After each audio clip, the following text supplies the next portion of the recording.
Ang gusto laging siya. Ay, ba't naiyak ka?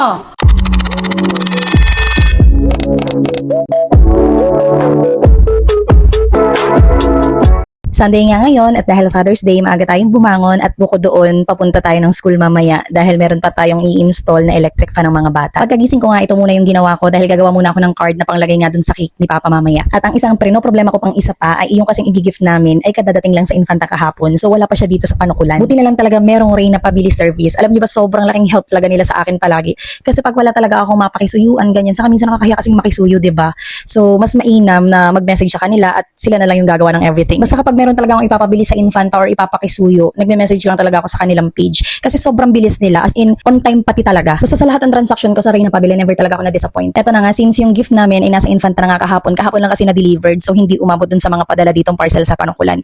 Kaya ang ginawa ko, nag-message ako sa Reyna para sila na lang yung mag-pick up at magpasabay sa bangka. Gusto ko talaga kasing maihabol ng umaga, kasi nga paghapon na, baka naman magtampo na si Papa. Buti na lang talaga na ihabol ni Kuya Rider ng pang-umagang biyahe. Kaya kay Kuya Paul ng Reyna Pabili, thank you so much po and shout out po sa inyo. I-shout out ko raw kasi siya kasi sabi niya, vlogger daw po kayo, ma'am. Sabi ko, sino pong may sabi? Yung daw naglilista ng bangka. Naku, hindi po totoo yan. For memories lang everything. Anyway, kung namang problema po kayo ng mga papakisiyuan around Reyna, pwede po kayo mag-message sa page ng Reyna Pabili. Promise, never po kayo madidisappoint sa kanilang service. Bali, yan na nga pala yung card na ginawa ko na itutusok ko lang mamaya dun sa cake. At dahil nga wala pa rin naman yung biyahe at mga 10 AM pa ang dating, nandito muna tayo sa school kasi magkakabit nga tayo ng electric fan ng mga bata. At dahil marunong na nga rin itong mga estudyante namin dito sa school magkabit, sila lang pinagkabit namin para at least meron silang pambaon. At iyang pagkakabanas naman talaga, hani ako'y kaliligo niya kaya humukha na akong anes. Di ko na mawari niya kay. Pumunta nga muna ako saglit sa office para maghanap pa ng mga kakailanganin namin diyan sa pagkakabit na iyan. Kaya naman ako'y panay, ang halongkat ko meron baga naman ako ditong screwdriver na itabi iya. Ganyan niya, kaya ang buhay ng guro niya kay kes. Hindi ka lang talaga dapat nagtuturo niya kay may pasaknong niya kay, may patrabaho niya kay, ganay oh.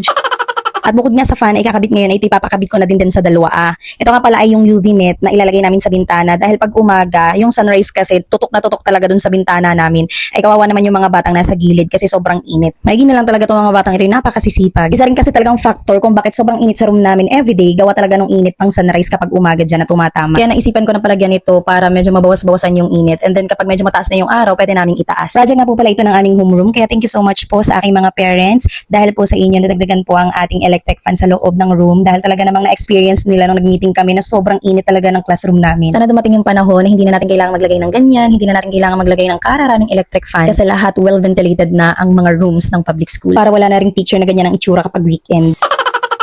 Pauwi na nga ako ng bahay niyan at nandito na nga pala yung pinadala kong parcel kanina sa bangka. Hindi na ako nakapag-video kanina kadudumali. At kahit nga ako naligo na niya kay kanina, ay sa sobrang banas nga ay talaga namang pagkakalagkit na ito hindi ko gusto niya. Kaya sabi ko hingkat ako muna ay magsha-shower niya kay Kes.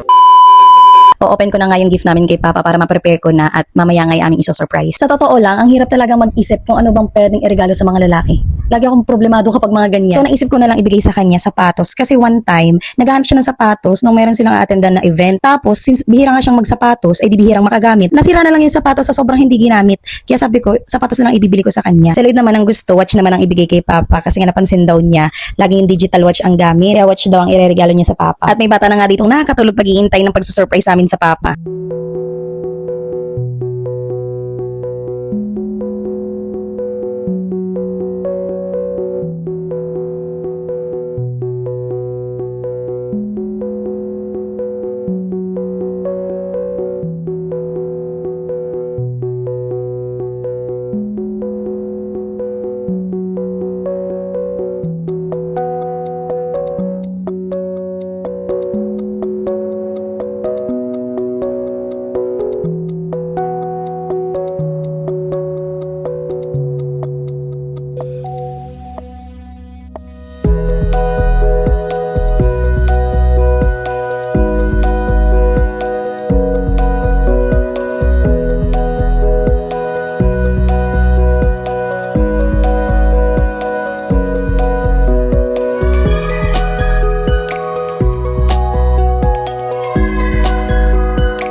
Bayan na naman, may nagtampo na namang bata at naghahanap na naman ng kanyang surprise.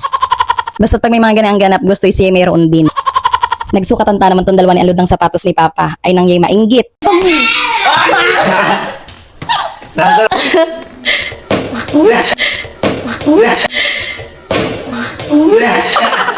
Sinasabi ko, may ito ah! May ito ah! Oh, ba yung palagi may sapatos sa'yo? Aba, yung palay ba? Ganda, inakik din. Sige na. Bilis! Oo. Aba, wow. Ay, ba't naiyak ka? Ganyan lang din namin kasimple sinelebrate ang Father's Day sa bahay. Happy Father's Day po sa lahat ng mga tatay. Thank you for watching guys!